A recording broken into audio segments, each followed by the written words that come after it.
Hola, ¿qué tal? ¿Cómo están? Bienvenidos amigos, familia, Dios te bendiga grandemente. Vamos a estudiar esta lección de escuela sabática para esta semana, lección número 11. Ya casi termina el trimestre. Vamos a estudiar un momento de Jesús muy difícil, muy dramático, cuando él fue apresado y juzgado. Buscaban ocasión para que esto sucediera durante el ministerio de Cristo. Bueno, fue traicionado y fue juzgado injustamente. Vamos a estudiar también qué atravesaron los discípulos, qué pasó con ellos. Bueno, sin más, quédese conmigo porque ya casi iniciamos.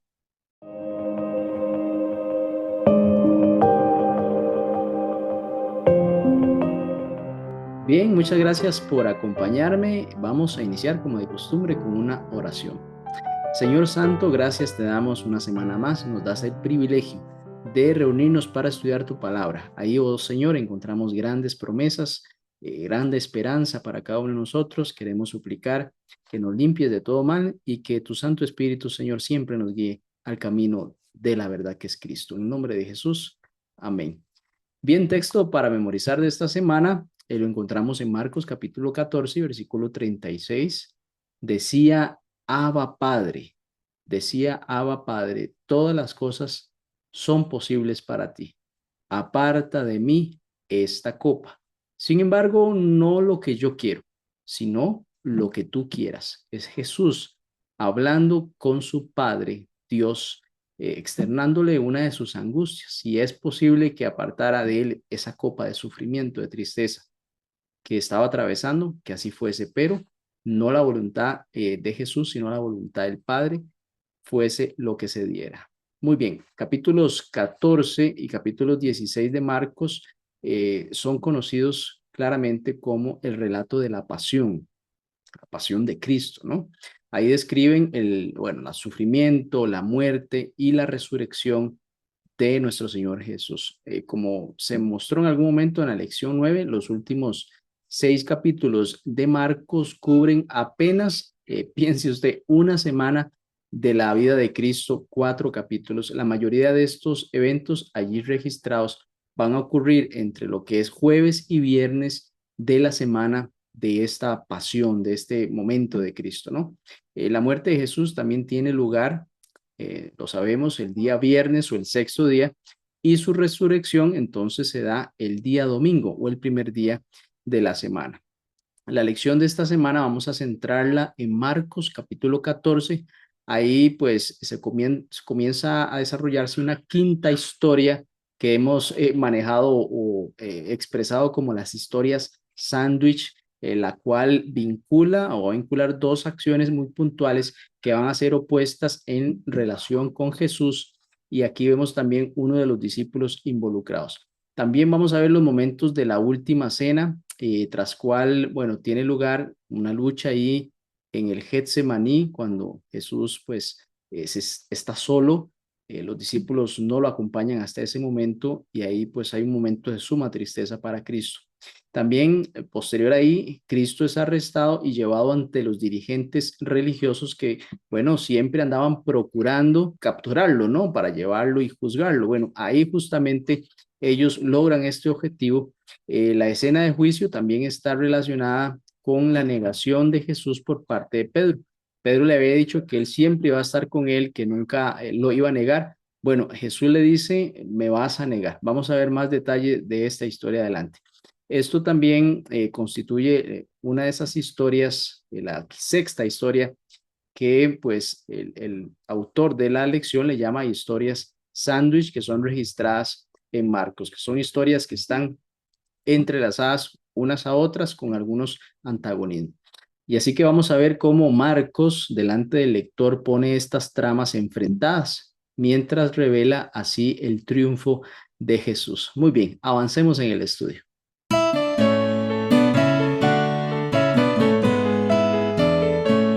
Muy bien, vamos a estudiar Marcos capítulo 14, versículos del 1 al 11. Ahí inicia este capítulo mencionando cómo buscan hacer un complot para prender a Jesús. Dice el versículo 1 que buscan cómo prenderle por engaño y también matarle. Entonces que hay una clara mala intención de estos hombres por dañar a Jesús. El versículo 2 dice, no durante la fiesta para que no se haga alboroto del pueblo. Es decir, estaban maquinando y planeando de la forma que ellos creían era la que podían llevar a cabo este acto sin llamar la atención del pueblo que pues muchos seguían a Jesús. También cuando Jesús entra a la casa de Simón el leproso, podemos entender que ya había sido sanado. Aquí en el versículo 13 en adelante, vino una mujer, no dice el nombre aquí en el libro de Marcos, con un vaso de alabastro, de perfume de nardo, puro, de mucho precio. Era algo valioso para la mujer y para cualquiera que hubiese tenido este perfume. Dice que quebró el vaso de alabastro y se lo derramó sobre la cabeza de Cristo. Esto en el versículo 3. El versículo 4 dice que hubo algunos que se enojaron dentro de sí. Esto lo sabía Cristo. Se molestaron y entonces dijeron, ¿para qué se ha hecho este desperdicio de perfume? Versículo 5 dice, porque podía haberse vendido por más de 300 denarios y haberse dado a los pobres. Y murmuraban contra ella. Lejos de fijarse en el acto que esta mujer estaba teniendo con el Hijo de Dios, con el Mesías, pues estaban pensando en el costo de ese perfume. Pero en el versículo 6, como siempre, Jesús enseñando y mostrando pues lo que se debe hacer. Dice Jesús, dejadla, dejadla porque, ¿por qué la molestáis? ¿Por qué la molestáis? Buena obra me ha hecho. El versículo 7 dice, siempre tendréis a los pobres con vosotros. Y cuando queráis, les podréis hacer bien. Es decir, pues siempre en algún momento ahí en la comunidad va a haber alguien que necesite de su ayuda y ustedes pueden hacerlo. Dice también en el versículo 7, dice, pero a mí no siempre me tendréis. Esta ha hecho lo que podía, versículo 8, porque se ha anticipado a ungir mi cuerpo para la sepultura. Me llama la atención cómo lo que podía hacer esta mujer fue lo que hizo. Muchas veces nosotros no actuamos pensando que lo que queremos hacer pues es lo que no podemos. Sin embargo, Jesús nos está diciendo aquí, hagamos lo que podemos hacer. Era lo que esta mujer podía hacer y fue lo que hizo. Jesús no le estaba pidiendo más de lo que ella podía hacer. Así que él reconoce esto y le dijo, bueno, esto es lo que ella pudo hacer por mí. También dijo el versículo 9, de cierto os digo que donde quiera que se predique el evangelio, en todo el mundo también se contará lo que esta mujer ha hecho para memoria de ella. Ahí como dice también el versículo 8, esto lo hizo para ungir de anticipado el cuerpo de Cristo para la sepultura. Yo no sé la dimensión de esta mujer al hacer esto, en la comprensión que ella tenía de esto, pero realmente estaba ungiendo a Cristo para ir a la sepultura. Y eso así, pues Cristo también lo sabía y lo externó para que estos hombres, pues, no dijesen nada en contra de lo que esta mujer había hecho. Y si vamos al Evangelio, según San Juan, el capítulo 12, versículos 4 al 6, relata un poco más, detalla más acerca de quién fue el que se molestó porque esta mujer quebrase ese vaso de alabastro y derramara el perfume en Cristo. El versículos 4 al 6 del capítulo 12 del libro de Juan dice, y dijo uno de sus discípulos, Judas Iscariote, hijo de Simón, el que le había de entregar, ¿por qué no fue este perfume vendido por 300 denarios? Vea que hasta precio le puso y dado a los pobres. Versículo 6 dijo, pero dijo esto no porque se cuidara de los pobres, sino porque era ladrón y teniendo la bolsa sustraía de lo que se echaba en ella. Ay, note que aquí Judas, pues era un hombre que tenía mucho más intenciones que ayudar a los pobres, sino que tenía intenciones para enriquecerse él. Marcos también juega con la palabra bueno, o sea, presenta esta palabra para ilustrar que existen dos motivaciones o tramas diferentes en juego en esta historia. Por ejemplo, Marcos capítulo 14, versículo 6, como lo hemos visto, dice, pero Jesús dijo, dejadla, ¿por qué la molestáis? Buena obra me ha hecho. Jesús decía buena o hermosa la acción que hizo la mujer Él dice que siempre es posible también hacer el bien a los pobres en el versículo 7, y ella en el versículo 9 dice que la acción de ella es parte de la buena noticia, es decir, del evangelio, de las buenas nuevas.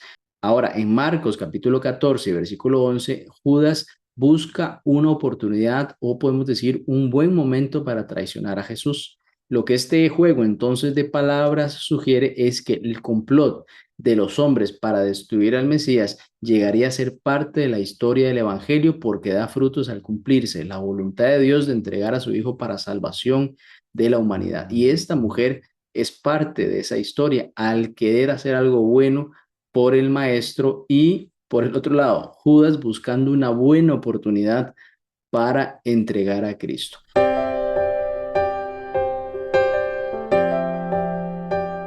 En Éxodo capítulo 24 vemos cómo el pueblo de Israel, representado por los sacerdotes, los ancianos, Moisés, también su hermano Aarón, hicieron sacrificio de unos becerros y unos corderos, y con esa sangre dice que Moisés la tomó y roció sobre el pueblo y dijo: He aquí la sangre del pacto que Jehová ha hecho con vosotros sobre todas estas cosas. Este es la representación de ese primer pacto que hizo Dios con el pueblo de Israel por medio de Moisés y de los ancianos del pueblo. También en Marcos capítulo 14, versículo 12 nos dice: el primer día de la fiesta de los panes sin levadura, cuando sacrificaban el cordero de la Pascua, sus discípulos le dijeron: ¿dónde quieres que vayamos a preparar para que comas la Pascua? Aquí podemos observar que es el primer día de la fiesta de los panes sin levadura, cuando lo que sucedía era el sacrificio del cordero pascual. La cena normalmente se realizaba al atardecer del día jueves, ¿no? Aquí en la última cena, Jesús instituye un nuevo servicio conmemorativo, porque es una transición que parte de la celebración de la Pascua judía y se va a vincular directamente con la salida del pueblo de Israel y su transformación en el pueblo del pacto de Dios ahí en el Sinaí. Es decir, aquí Dios y el pueblo de Israel, por decirlo así, es como un casamiento. Están haciendo un pacto. Y Dios, bueno, se hace por medio del derramamiento de la sangre de estos corderos, como lo vimos en Éxodo capítulo 24 y versículo 8. Cuando se ratifica el pacto, Moisés entonces lo que hizo fue rociar al pueblo con la sangre de los sacrificios, y textualmente dice: esta es la sangre del pacto que el Señor ha hecho con ustedes acerca de estas cosas. Bueno, llama la atención el hecho de que en la cena del Señor, ahí instituida por Jesús, donde estaban sus discípulos, no se hace ninguna mención acerca del cordero de la cena pascual, como se acostumbraba así hacer.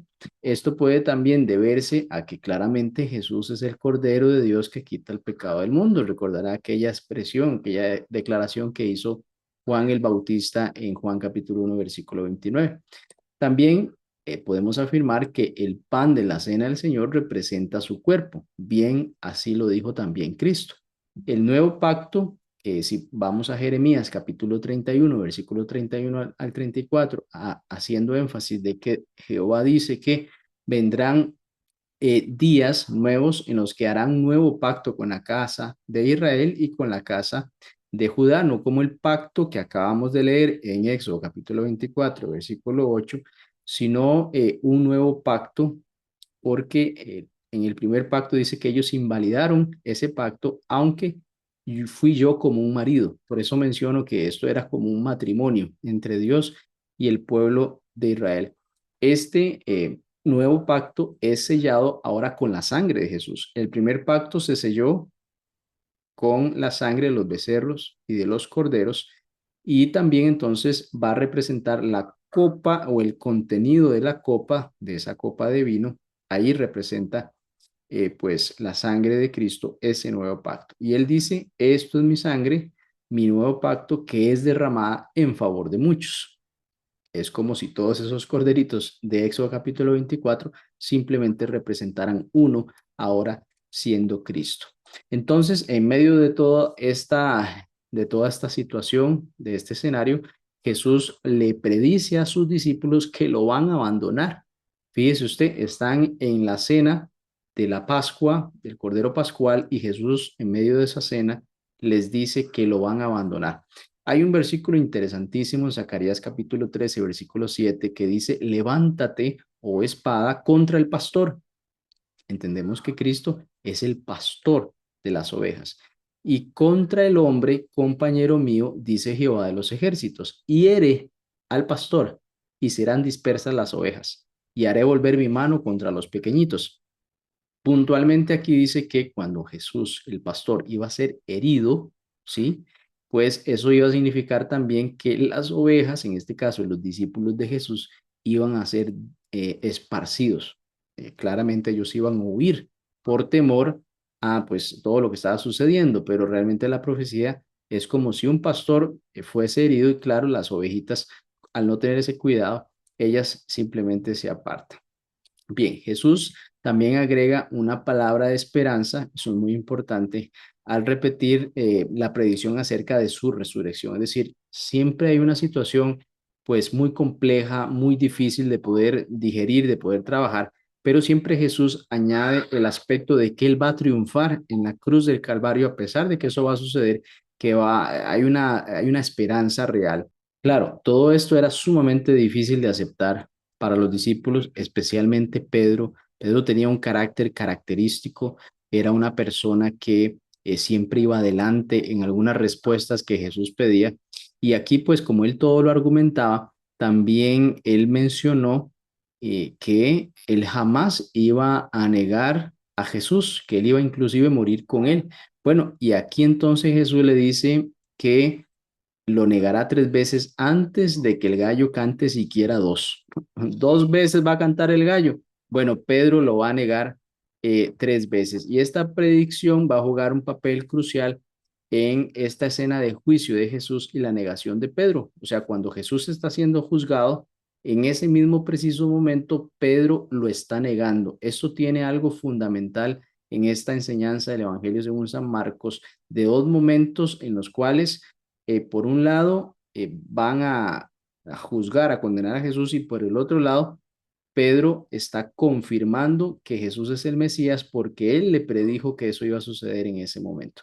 Muy bien, ¿qué aprendimos? Dice aquí la lección de las ocasiones en las que usted y yo le prometimos a Dios algo y no lo hicimos. Eso es común, yo me incluyo, ¿no?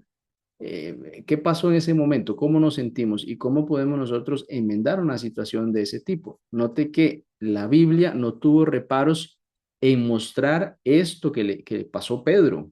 Pedro, a pesar de haber dicho que no lo iba a hacer, lo hizo y dice que, bueno, amargamente él lloró también por haber estado en esa situación.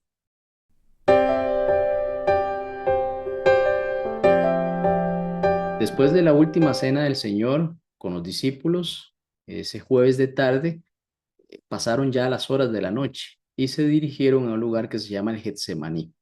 Esto en los versículos 32 al 42 del capítulo 14. Allí llegó con sus discípulos y les dijo, siéntense aquí, entre tanto que yo oro. Y tomó consigo a 3 de estos discípulos. Vemos esto también en otras ocasiones, a Pedro, a Jacobo y a Juan. Y dice que Cristo empezó a sentirse muy triste y a angustiarse. Tenía una tristeza profunda en su corazón. También les dijo a ellos, mi alma está muy triste hasta la muerte. Quedaos aquí y velad. Les está diciendo, especialmente a Pedro, a Jacobo y a Juan, que velen, es decir, que se mantengan alertas, que oren, que busquen de Dios y que no se duerman. Sin embargo, dice el versículo 35, yéndose un poco adelante, allí se postró en tierra, es decir, no se alejó mucho de sus discípulos y oró que si fuese posible pasase de él aquella hora. Esto es impresionante y es muy solemne pensar que aquí Cristo pues está débil por su tristeza, por su angustia, está sufriendo, ¿sí? Está sintiendo ese momento que va a cargar el pecado del mundo.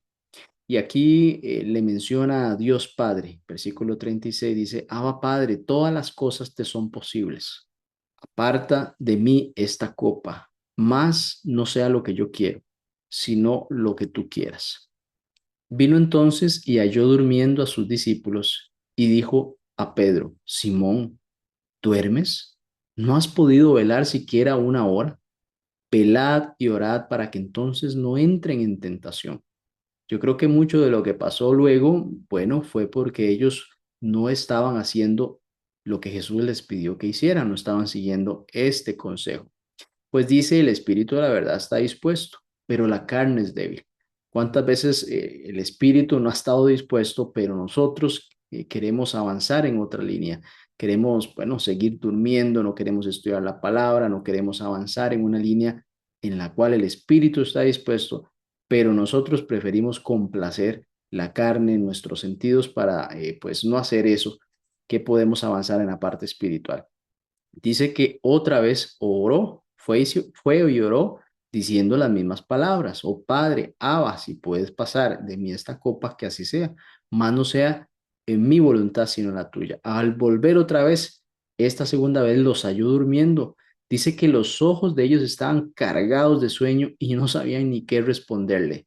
Bueno, yo me he sentido así de cargado de sueño y no he podido ni reaccionar cuando alguien me pregunta algo. Así estaban los discípulos, no sabemos el trajín del día, pero sin lugar a dudas no estaban siguiendo el consejo de Jesús. La tercera vez, versículo 41 dice, y les dijo: ya, pueden dormir y descansen. Basta ya, porque la hora ha venido. He aquí, el Hijo del Hombre es entregado en manos de los pecadores. Levantaos, vamos, he aquí, se acerca el que me entrega.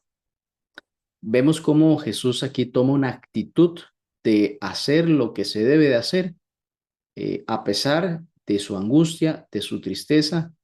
Fue valiente, sabía que había que emprender una misión, hacer la voluntad del Padre en este caso, y les dijo: bueno, ya basta, la hora ha venido, es lo que corresponde hacer, porque dice, aquí viene el hombre que me ha entregado. Levantaos, vámonos de aquí, porque se acerca ya este momento. Vemos a Jesús avanzando a pesar de la tristeza. Eso es lo que tenemos que hacer.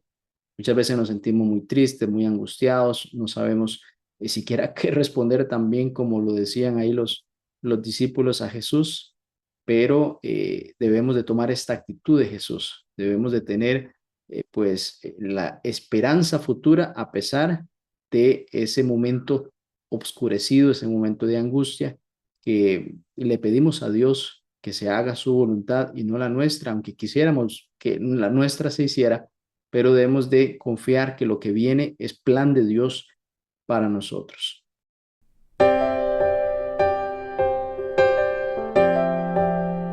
Después de esos momentos agónicos en el Getsemaní, en el cual Jesús pronuncia las palabras: si puede pasar de mí esta copa, que así sea, mas no sea mi voluntad, sino la tuya, Abba Padre, lo hizo 3 veces, y en 2 ocasiones los discípulos se encontraban profundamente dormidos: Pedro, Jacobo y Juan.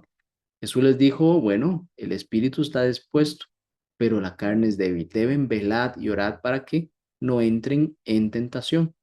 Después de estos momentos, Jesús les dijo: es tiempo de que el Hijo del Hombre sea entregado. Ya viene el que va a hacer eso, ya viene Judas, el que me va a entregar. Y así fue. Ya en Marcos capítulo 14, versículos 43 al 52, vemos la escena del arresto de Cristo. Dice el 43, luego hablando él aún, es decir, pronunciando aún las palabras anteriores, vino Judas, que era uno de los 12. Podemos entender cómo Judas, después de la última cena, no fue con ellos al Getsemaní, sino fue a negociar con los líderes religiosos entregar a Cristo. Y además dice que venía Judas con mucha gente con espadas y palos, de parte de los principales sacerdotes y de los escribas y de los ancianos. Y el que le entregaba también les dijo que les iba a dar una señal de quién era Jesús, a quién debían ellos prender, diciendo: al que yo besare, ese es, prenderle y llevarle con seguridad. Con un beso entregó Judas a Cristo. El versículo 45 dice: y cuando vino, se acercó luego a él y le dijo: maestro, maestro, y le besó. Entonces ellos le echaron mano y le prendieron, sí, lo agarraron, pero uno de los que estaban ahí sacando la espada hirió al siervo del sumo sacerdote cortándole la oreja. Es decir, pues reaccionó de forma violenta como buscando defender a Cristo, como buscando que no se lo llevasen, ¿no? Claro, el versículo 48 dice, y respondiendo Jesús les dijo, ¿cómo contra un ladrón habéis salido con espadas y con palos para prenderme? Cada día estaba con vosotros enseñando en el templo y no me prendisteis, no me prendisteis, pero es así para que se cumplan las escrituras. Entonces todos los discípulos, dejándole, huyeron. Note que aquí, bueno, ya se cumplió pues bastante de la profecía que Jesús había dicho acerca de que al Hijo del Hombre lo iban a capturar y él iba a padecer. Y aquí también esa otra parte que le había dicho a los discípulos que ninguno de ellos iba a quedar, en ese momento iban a huir. Inclusive, aquí claro, Pedro fue uno de los que huyó. Pedro también en otro evangelio menciona que fue él el que cortó la oreja de este siervo del sumo sacerdote que se llamaba Malco y pues también vemos un milagro de Cristo en restaurarle la oreja a este hombre y también mencionar que si él quisiese, legiones de ángeles vendrían para liberarlo. Sin embargo, esa no era la voluntad de Dios. Es muy interesante cómo Jesús menciona que él siempre estuvo de forma pública enseñando en el templo y ahí ellos no lo hicieron. Tuvieron que actuar de forma pues cobarde, viniendo con palos y espadas, pero era importante también que eso se diera para que las escrituras se cumplieran. Vemos como, pues, además, todos los discípulos huyeron. También el versículo 58, 51 hace mención de un joven que le seguía. Algunos dicen que pudo haber sido el mismo Marcos, pero esto parece poco probable. Dice que únicamente cubierto el cuerpo con una sábana y ahí lo prendieron también, mas él dejando la sábana huyó desnudo. También podemos analizar cómo la traición en sí misma pues resulta muy lamentable para todos, incluso para quienes se valen de los traidores. La acción de Judas es particularmente pues disgustante porque él procura ocultar la traición bajo el disfraz de la amistad. De hecho, la traición normalmente viene de una persona que es cercana, de alguien en la cual se confía, por eso se traiciona esa confianza. En este caso, Jesús sabía que Judas lo iba a traicionar. A mí me impresiona esto porque normalmente la traición nos toma a nosotros por sorpresa. No esperábamos que alguien nos traicionara. A partir de allí, claro, la relación pues posiblemente va a cambiar, pero Jesús sabía de antemano que él lo iba a traicionar. Me llama también la atención que en este momento de la última cena, anterior a ir al Getsemaní y a ser arrestado, Jesús lava los pies de quien lo iba a traicionar. Piense que usted sepa quién lo va a entregar a la muerte y usted lava los pies de esa persona. ¿No cree que en el corazón de Cristo realmente había un amor profundo, no solo inclusive por Judas, sino también por toda la humanidad, porque él tenía que atravesar eso, esa traición tan impresionante de un hombre que Jesús siempre trabajó para que Judas tomara las decisiones correctas?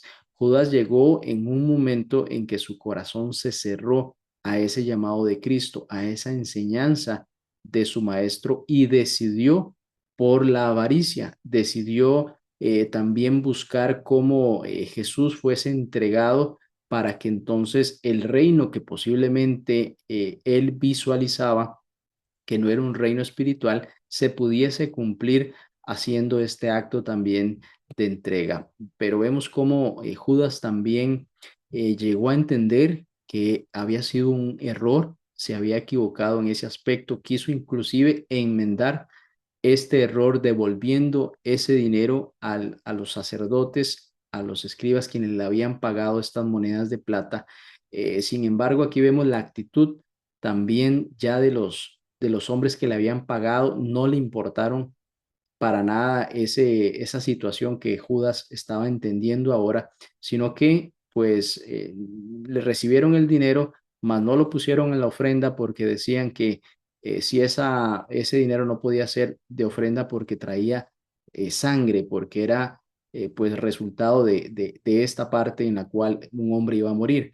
Y pues resolvieron comprar un campo en el cual servía después para que los extranjeros fueran ahí enterrados. Bueno, la parte más triste es que Judas decide ahorcarse y decide pues tratar de calmar ese sentimiento de culpa quitándose la vida. Entendemos pues que no era lo que Jesús quería para Judas.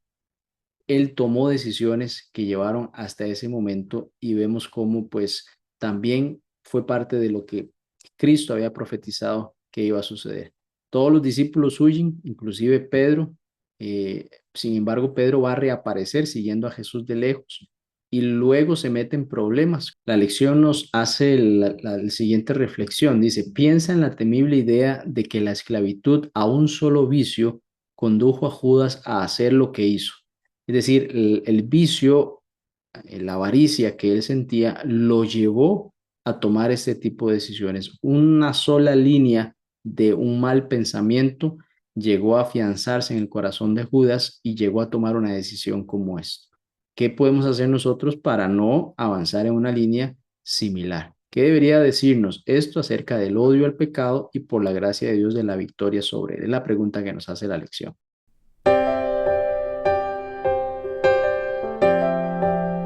¿Quién eres? La pregunta que nos hace la lección para este día. ¿Quién eres? Bueno, vamos a estudiar del versículo 60 al 72 y puntualmente del 53 al 59 se describe momentos en los que Jesús es traído ante el Sanedrín, es decir, ante el concilio religioso, ante ahí la junta de iglesia que va a evaluar el caso de él y la primera parte del juicio que aquí se va a presentar. Se trata de un ejercicio básicamente de frustración.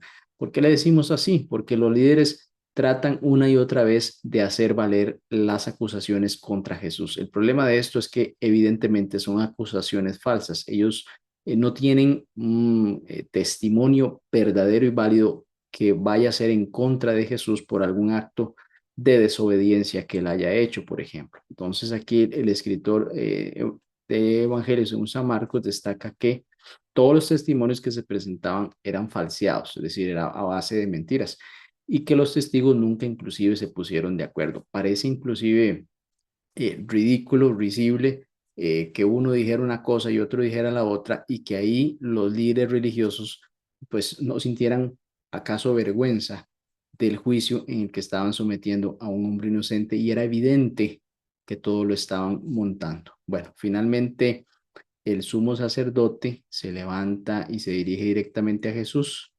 y al principio Jesús no responde, guarda silencio, pero entonces el sumo sacerdote dice, invocando pues el nombre de Dios, te conjuro por el Dios Altísimo como testigo en su nombre, y así lo presenta Mateo capítulo 26 y versículo 63.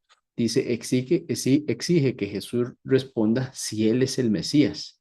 Jesús entonces en esta parte admite francamente que sí lo es y cita escritura en el Antiguo Testamento, Daniel capítulo 7 versículo 13, que aquí Daniel dice, miraba yo en la visión de la noche y aquí con las nubes del cielo y venía como uno como el Hijo del Hombre que vino hasta el anciano de días y le hicieron acercarse delante de él. Aquí este texto de Daniel describe al Hijo del Hombre sentado a la diestra de Dios y viniendo en las nubes de los cielos. Y eso es lo que Cristo le responde al sumo sacerdote. Bueno, este tipo de declaración es demasiado para el sumo sacerdote, quien entonces, como era costumbre, rasga sus vestiduras y pide que Jesús entonces sea condenado. Claro, todos estaban esperando ese momento simplemente porque el sumo sacerdote así lo manifestó, sea justo o injusto, no importaba. Lo que ellos consideraron, entonces inmediatamente tomaron a Jesús y los líderes, vea qué interesante, todo esto supuestamente, claro, lo hacían en nombre de Dios, pero noten la actitud pues de amor al prójimo, como dice la segunda parte de la ley de Dios, que aquí ellos no aplicaban en lo absoluto porque los líderes comenzaban a humillar a Jesús escupiéndole. ¿Qué clase de amor al prójimo puede ser eso? Cubriendo su rostro, el de Cristo, y lo golpeaban y les decía que profetizara que quién era el que lo había golpeado. O sea, podemos analizar el nivel demoníaco que estas personas estaban actuando. Jamás nada de esto podía haber sido en nombre de Dios, como ellos se manifestaban y hacían entender que sus acciones iban en esa línea. Eran hombres ciegos realmente y poseídos por el demonio al tener ahí a Cristo y hacer esas cosas. Mientras tanto, entonces, que Jesús estaba siendo juzgado y estaba dando un testimonio fiel, Pedro, afuera de este lugar donde estaba Cristo, estaba dando un reporte falso. Es decir, Cristo estaba dando un testimonio verdadero, mientras Pedro estaba dando un testimonio falso. Aquí vemos la ironía, particularmente que se está dando dos personajes paralelos, está Jesús y Pedro, realizando entonces acciones opuestas. Jesús da un testimonio fiel, pero Pedro, por el contrario, un testimonio falso. Pedro es abordado en tres ocasiones por una sierva del sumo sacerdote, por una criada y también de otros espectadores que estaban allí, y en cada ocasión Pedro negaba a Jesús, es decir, daba un testimonio falso. Incluso llegó a maldecir y jurar que no conocía a este hombre. Eso porque le dijeron a él que él hablaba como uno de ellos. ¿Cuántas veces pues alguien puede sentir vergüenza de ser cristiano y actuar de forma diferente porque pues quiere parecerse a los del mundo y ya no quiere parecerse a los de Cristo, ¿no? Bueno, para este punto el gallo ya iba a cantar por segunda vez. Pedro entonces recordó lo que le había dicho Cristo, claro, la predicción de Jesús de que él lo iba a negar tres veces antes de que el gallo cantara dos, ¿verdad? Claro, aquí sin lugar a dudas, Pedro estaba fingiendo, o sea, estaba actuando, su corazón en sí sí estaba con Cristo, por eso estaba ahí merodeando, esperando, ocultándose, pero no afrontaba su realidad, no afrontaba el que su fe debía de mantenerse fuerte, sino que al hacer esos altos y bajos y al negar a Jesús, él no lo quería hacer, pero lo hizo y entonces se quiebra y llora.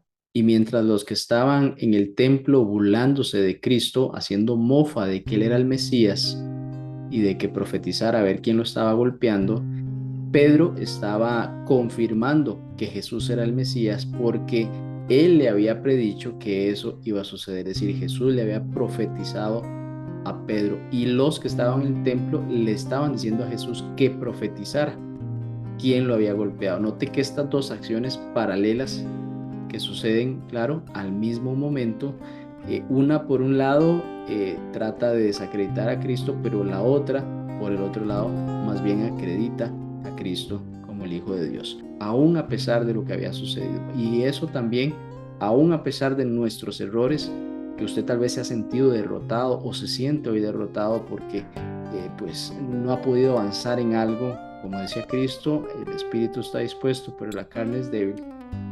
La Biblia se encarga de mostrar estos eventos dramáticos de los seres humanos, de hombres imperfectos que cayeron, pero que decidieron seguir a Cristo y tomar aquel emblema, todo lo puedo en Cristo que me fortalece. Esa es la invitación para esta oportunidad, que sigamos perseverando como Cristo a pesar de sus sentimientos también de tristeza. Logró atravesar este valle y sabemos que fue victorioso y que hoy usted y yo podemos compartir esa victoria. Que Dios te bendiga. Vamos a orar. Señor, muchas gracias por darnos esta hermosa oportunidad de estudiar los últimos momentos, los últimos días de Cristo, desde la cena con sus discípulos, al ir al Getsemaní, su sufrimiento, su momento de aprehensión y también pues en este momento de este juicio injusto, Señor, cómo no nos ha enseñado Cristo tantas hermosas pues verdades y formas en las que debemos de enfrentar la vida y enfrentar los problemas que nos acechan y también ser firmes para cuando debamos de representar a Cristo. Ayúdanos a hacerlo, oh Dios. Lo pedimos en el nombre de Jesús. Amén. Muy bien, nos vemos a la próxima semana si el Señor así lo permite. Hasta pronto.